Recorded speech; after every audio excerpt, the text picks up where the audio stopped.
për një kotec pa leje, për një dritare pa leje, janë burgosur dhe kanë humbur jetën në burgje. Dhe kemi rastin e kryefamiljarëve, apo një rast tjetër që më kujtohet të një prindi 60 vjeç, i cili është futur 4 herë brenda 2 viteve në burg se nuk kishte mundësi të paguante energjinë elektrike.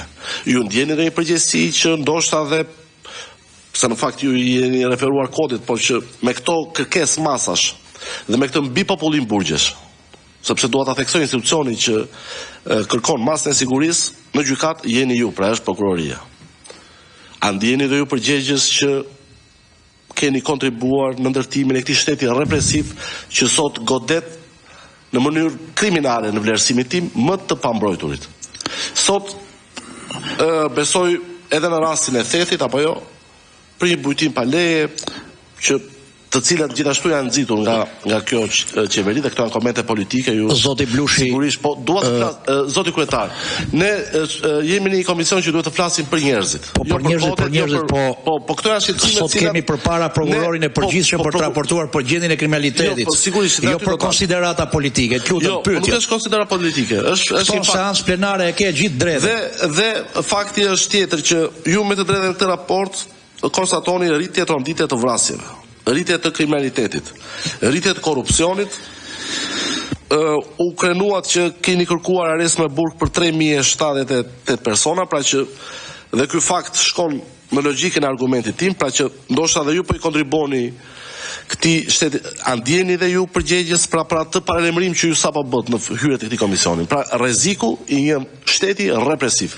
Ju përsa mund të përgjigjeni, a ndjeni apo jo përgjegjës që aktualisht kemi një shtet represiv në vlerësim. Kjo është pyetja parë. Faleminderit zoti Blushi, se kam dalur i the gjitha, mendoj unë. Jo, kam edhe dy pyetje dhe pastaj jeni të, sepse në fakt kur flasim për statistika, pra ju si institucion flasim për jetë njerëzish. Se statistika domethënë sa keni persona ju keni hequr lirin, pra keni kërkuar ju, sa janë dënuar etj. Me radhë. Gjithashtu nga eksperienca edhe nga ato qëndrime çfarë kanë mbajtur paraardhësit tuaj në këtë detyrë. Ju si prokuror i përgjithshëm, a keni patur presion nga diplomatë tuaj për çështje të caktuara?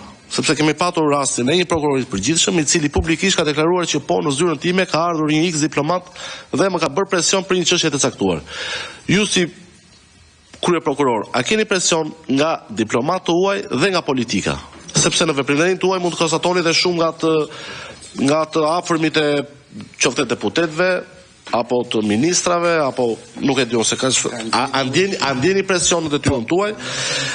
Çështja tjetër është ju përmendët çështjen e task force-s dhe më vjen keq që në fakt e konsideruar si një strukturë ndërgjegjësimi. Unë kam një pyetje konkrete. Keni qenë pjesë e një task force për zgjedhjet e 11 majit. Unë personalisht në 11 maj kam qenë në Bashkinë e Vorrës ku një ngjarje e cila është transmetuar live në të gjitha televizionet dhe kemi bërë thirrje task forces dhe ku qartësisht deputet, drejtues opozite u kërcënuan nga bandit të cilët ishin pajisur dhe me beq, KQZ dhe ndërkohë nuk pam asnjë solucion, pra as prokurorin, as PAK, as polici. Tani të pretendosh që task force ka qenë një strukturë për ndërgjegjësimin, kjo do i mjaftonte spoteve publicitare të KQZ-s, po ju si strukturë, çfarë masa morët në vitin e kaluar për të parandaluar krimin zgjedhor? Dhe një pyetje të fundit kam për zotin Beluri si drejtues mos gaboj i strukturës së dekriminalizimit që po verifikon dhe që verifikon pasërtinë e figurës së gjyqtarëve dhe prokurorëve. Dua një pyetje specifike. Është kjo strukturë e cila po verifikon zonjën apo gjyqtaren Irena Gjoka Maneku Shpata? Jam kurios të di sa zgjat një proces verifikimi për figurën e një gjyqtari. Pra, nëse zoni të përgjigjeni për rastin konkret, dua të di sa zgjat një procedurë verifikimi dhe ku jeni me këtë procedurë. Faleminderit. Po, faleminderit zoti Blushi, zoti prokurori i përgjithshëm.